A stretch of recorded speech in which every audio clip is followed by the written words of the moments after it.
Al chile. Mis amigos, soy Benjamín. Bienvenidos a su chile favorito. Aquí las noticias o te enchilan o te dejan picado. Pero aquí el asunto que ha generado polémica no es ni siquiera el tema de las vacunas, es el del fondo.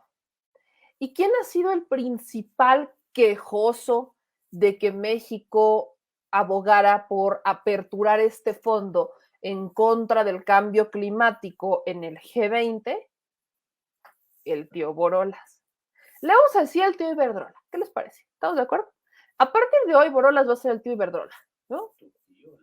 Tu tío, es tu tío, mira, que si hablamos de tíos, ay, mira, mejor no me hagas hablar, señor productor, mejor no me hagas hablar, no me hagas hablar, porque en tu caso no sería tío, y mira, me da el, pero bueno, ya no les contaré, el señor productor se la revoló, híjole, de verdad, si yo les contara, mira, cada día estoy más cerca de balconearte en este espacio, señor productor. Cada día estoy más cerca de balconearte, pero no lo digo por respeto, porque mira, empiezo a sentir como que se me sube aquí así como un entonces, por eso no lo hago, por respeto a mi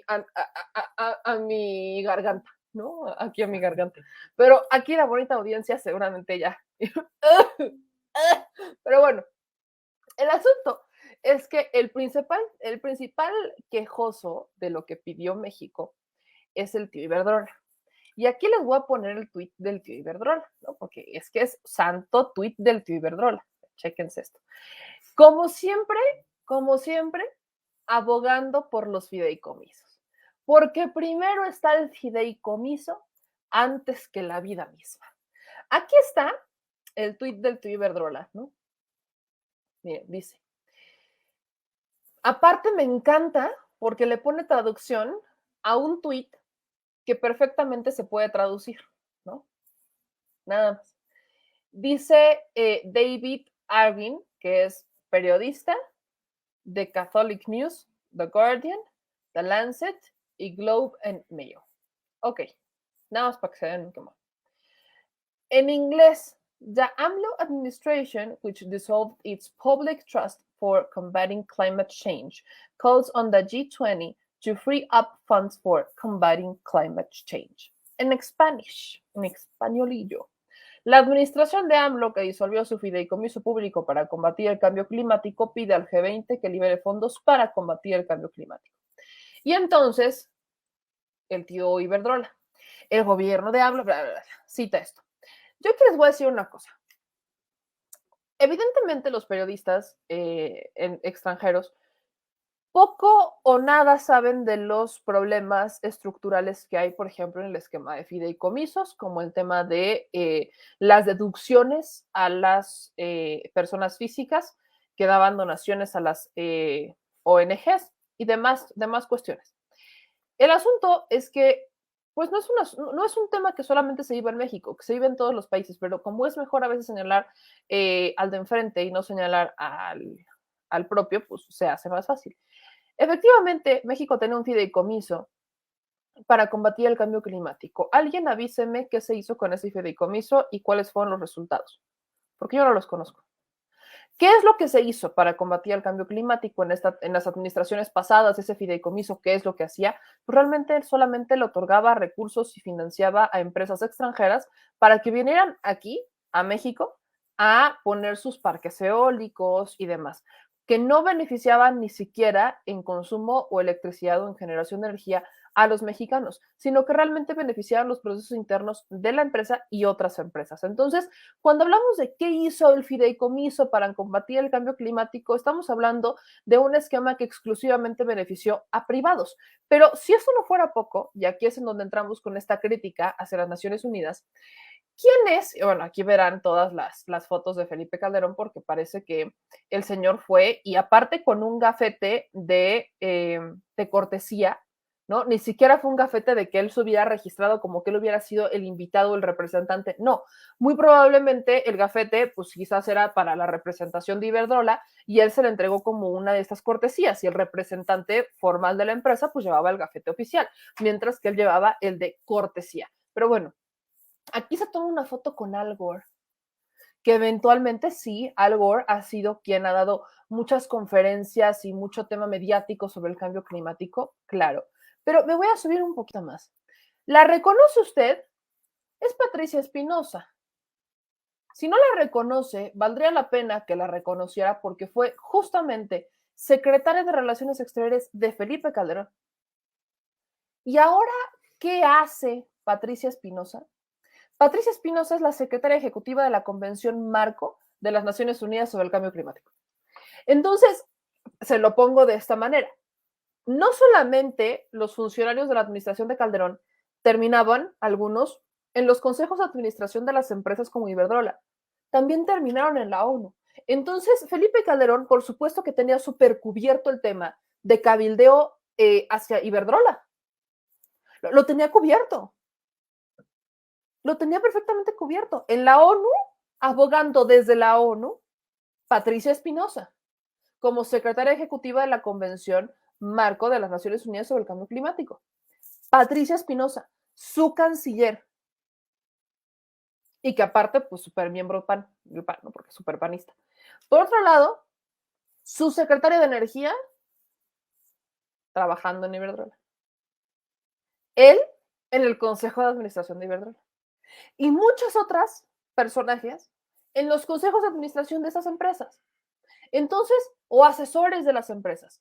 Entonces, en realidad la administración de Calderón, y lo he dicho siempre, era la antesala de la reforma energética. La reforma energética de Peña Nieto, yo podría incluso decir que ni siquiera fue de Peña Nieto. Fue, pues, parte de la continuidad de la administración de Calderón. Una administración que cabildeó con todas sus fuerzas y que hoy por hoy sigue teniendo estos personajes en estas empresas. Entonces, yo pregunto, ¿con qué objetividad Patricia Espinosa habla desde esta convención? ¿Con qué objetividad lo hace? Cuando previamente fue canciller de una administración cuyos personajes terminando trabajando para empresas que se han beneficiado a la mala de el cambio climático. O sea, hay que entenderlo desde esa perspectiva. Estamos en un escenario en donde el tío Iberdrola, por supuesto que sigue cabildeando. Ahora, sin siquiera ser presidente, sin ser gobierno y solo pertenecer al Consejo de Administración, creo que lleva 15 años realmente cabildeando y trabajando por Iberdrola. ¿Cuál es su objetividad? ¿Cuál es la objetividad que realmente tienen para opinar sobre el tema cuando sus intereses ahí están? Sus intereses están metidos ahí adentro, dentro de estas empresas. Entonces, ¿qué es lo que nos vienen a decir desde la COP? Yo se lo vuelvo a decir y se lo digo realmente. Yo entiendo el cambio climático, sí. Por supuesto que se tiene que trabajar en una transición energética, pero como se lo dije al inicio, no podemos hablar de una transición energética si no estamos ubicados en la población que tenemos, las necesidades de nuestra población, los recursos naturales y los recursos humanos y los recursos tecnológicos y económicos que tenemos. No es lo mismo generar energía para 5 millones de personas que generar energía para 126 millones de personas. No es lo mismo. Y el reto cada vez es más grande. Y más cuando poco a poco estaban desmantelando las empresas productivas, que hablamos de ahí de un tema de soberanía. Porque no estamos hablando de que se cierra el mercado con la reforma eléctrica, por supuesto que no, y han mal querido vender que esta es una reforma, la reforma eléctrica, que es una reforma que contamina. Y ahí la pregunta se la hacían al propio Bartlett y él contestaba, ¿cuáles son sus datos para decir que es una reforma que contamina? Si lo que queremos es privilegiar las hidroeléctricas, ¿de dónde lo sacan? ¿Cuál es el tema? No, es que sus plantas de carbón, solamente tenemos 3, de 200 tenemos 3. ¿Cuál realmente es el problema? Solamente tenemos 3 que funcionan a base de carbón, las demás no. Y es la CFE la que genera más energía limpia. Entonces, ¿de dónde están sacando sus cifras? ¿Cuáles son las cifras que están sacando para decir que la reforma eléctrica va a generar más energía contaminante? Porque no hay cifras reales que digan que eso va a pasar. Son cifras que se están sacando las administraciones pasadas porque lo que quieren es desvirtuar una reforma eléctrica que el único objetivo de la reforma eléctrica es la soberanía energética. O sea, el objetivo de esta reforma es la soberanía, porque no le está cerrando la puerta a las empresas privadas. le está dejando el 46% del mercado. Pero como no es suficiente el 40%, o sea, no es lo mismo que tengas el 100% del pastel a que ahora solamente tengas el 46% del pastel. Claro que no es lo mismo, por supuesto que duele porque tus ganancias no van a ser las mismas. Pero incluso lo peor del caso y lo peor del tema es que estamos hablando de empresas extranjeras, porque ni siquiera estamos hablando de empresas mexicanas.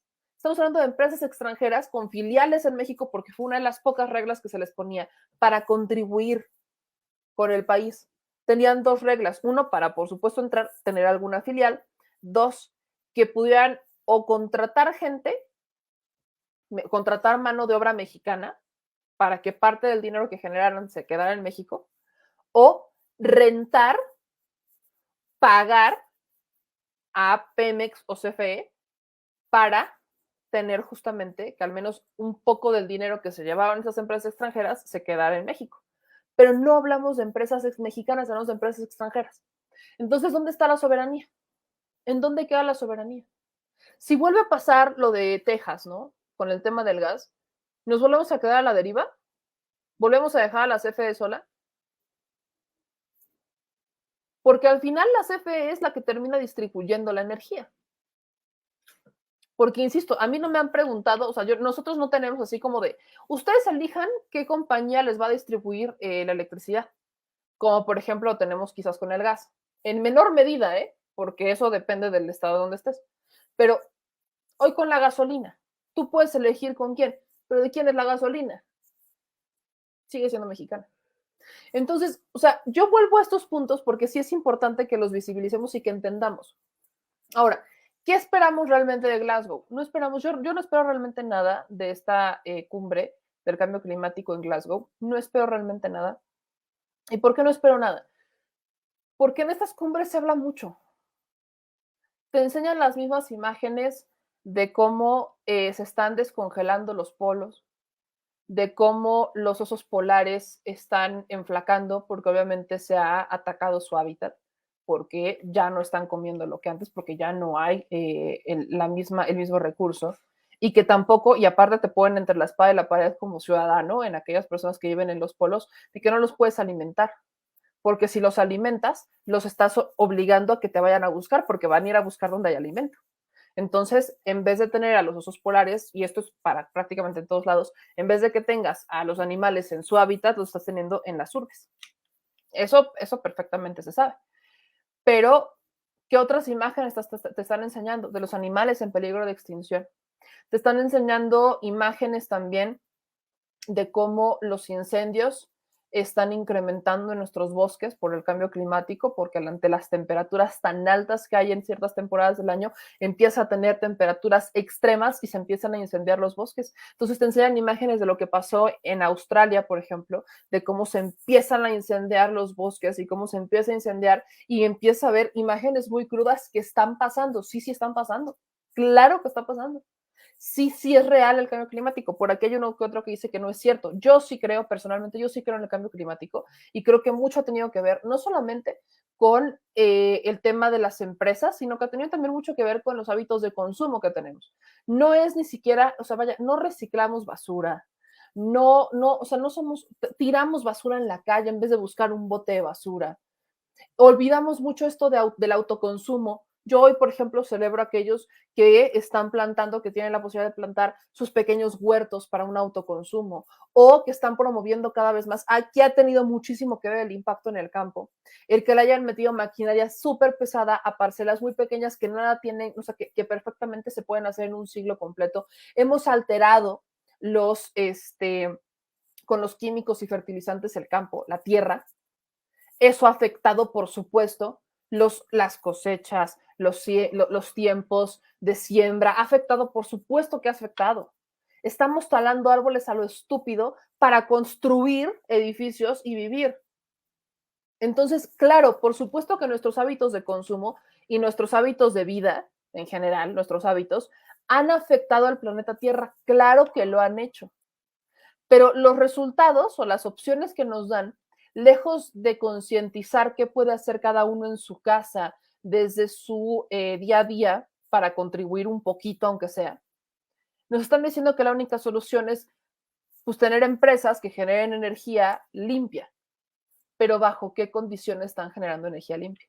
Entonces, en realidad yo no espero nada, porque al final esta cumbre solamente visibiliza lo que muchos ya conocemos, pero lo visibiliza para 30,000 personas. O sea, porque son más o menos las que esperan tener en Glasgow. 30,000 personas que tienen y que tuvieron para pagar y para entrar a la cumbre. No para la población, porque aparte, no, de verdad yo no sé si estamos esperando que estas 30,000 personas que están asistiendo realmente vayan todas a bajar lo que han aprendido o lo que entendieron y puedan buscar políticas públicas aplicables a sus regiones, realmente las vayan a bajar. Nunca ha pasado. Se quedan en el discurso del cambio climático y de ahí no salen. De ahí no salen. Y estamos hablando de acciones que deben de tomar desde los gobiernos locales. No todo viene desde el gobierno federal. Pero no, porque están más preocupados por hacer obras, ¿no? Están mucho más preocupados por hacer obras que incluso son inservibles. Llámese este paseíto que quieren hacer aquí en la zona rosa. Perdón, ¿cuál es el perdón? Yo sigo sin entenderlo. O sea, quieren tapar una calle para ponerle un chingo de pantallas. No, hombre, qué ecológicos me resultaron. Súper cambio climático, súper pro energías limpias. No, hombre. No, hombre, unos genios.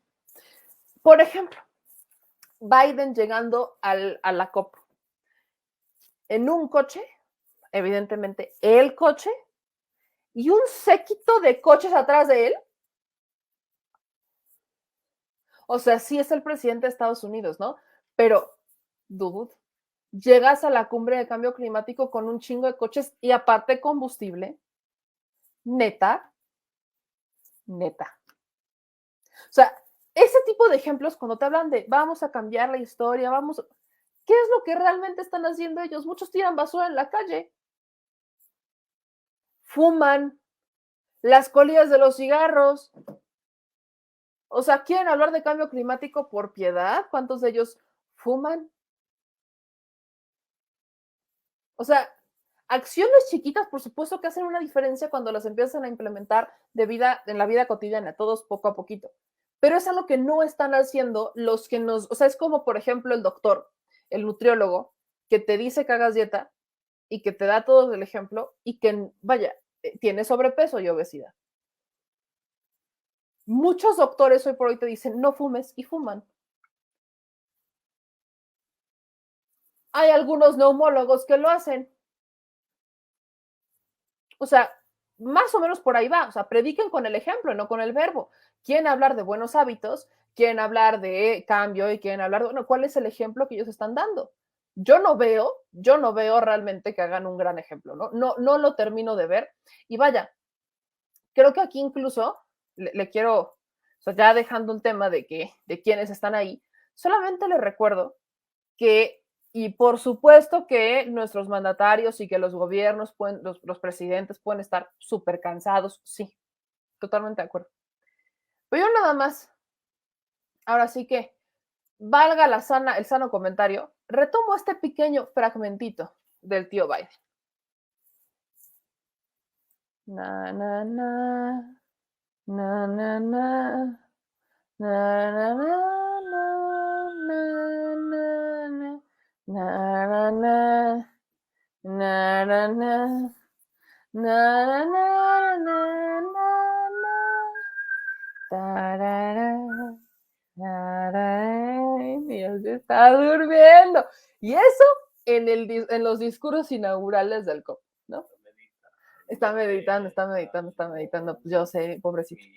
Pobrecito, sí, pobrecito. Pero bueno, les puedo asegurar que si esto lo hubiera hecho el presidente López Obrador, los medios aquí estarían rifados, ya tendrían la nota, las 8 columnas súper repletas, todas.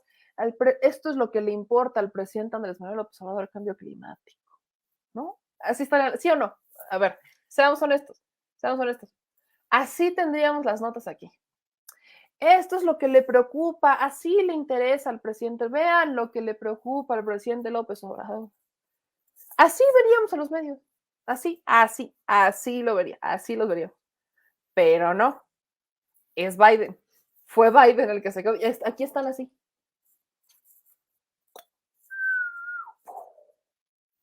nada, cero, nanay. Yo se lo voy a decir, quizás no tenga nada de malo el que se haya quedado dormido. Es un presidente, salió del G20, se fue al COP, viaja, bla, perfectamente, se lo puedo entender. Pero definitivamente a lo que quería llegar es al manejo mediático que se les da. Repito, la COP no es garantía de nada. Llevan años haciendo estas cumbres y no vemos ningún cambio. ¿Por qué? Porque no han querido hacer ningún cambio.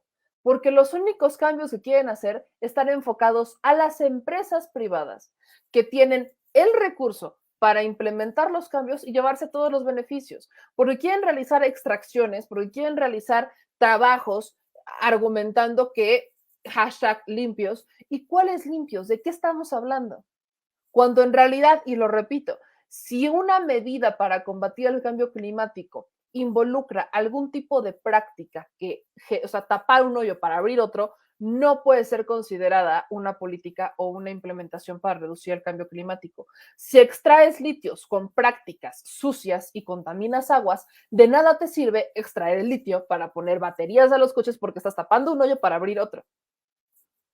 Entonces, sí, tenemos que cambiar también nuestros hábitos de consumo, pero particularmente, entender que cada país tendrá que implementar lo necesario con miras a la transición energética basado en los recursos que tiene, en los recursos naturales que tiene, en los recursos económicos y en las necesidades de su población.